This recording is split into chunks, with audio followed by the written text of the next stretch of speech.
আসসালামু আলাইকুম রহমতুল্লাহ। আজকে আরেকটা তথ্য দিই।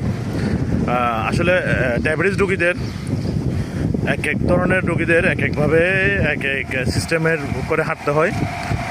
তো আবার যারা আপনার খাওয়ার পরে ডায়াবেটিস কমানোর জন্য খাওয়ার পরে 10 মিনিট হাঁটতে হয় বাড়ি খাওয়ার পরে, যেমন সকালে বাড়ি খাওয়ার পরে 10 মিনিট, দুপুরে বাড়ি খাওয়ার পরে 10 মিনিট, রাতে বাড়ি খাওয়ার পরে 10 মিনিট। তাদেরকে বলবো আপনারা আমার মতো হাঁটবেন।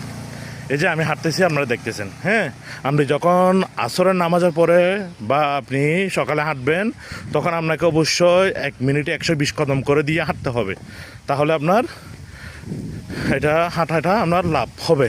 আর আপনি যদি খাওয়ার পরে যে 3 বেলা বাড়ি খাওয়ার পর আপনাকে হাঁটতে বললাম, সে 3 বেলা বাড়ি খাওয়ার পর হাঁটলে তখন আপনাকে অবশ্যই স্লোতে আস্তে আস্তে হাঁটতে হবে। জোরে যদি হাঁটেন আপনার পেট ব্যথা করবে, কারণ আপনার পেটে খাবার আছে এবং বদহজমেরও সমস্যা হওয়ার সম্ভাবনা আছে। ধন্যবাদ সবাইকে। নিয়মটা ফলো করবেন। ভিডিও ভালো লাগলে শেয়ার করে দিবেন।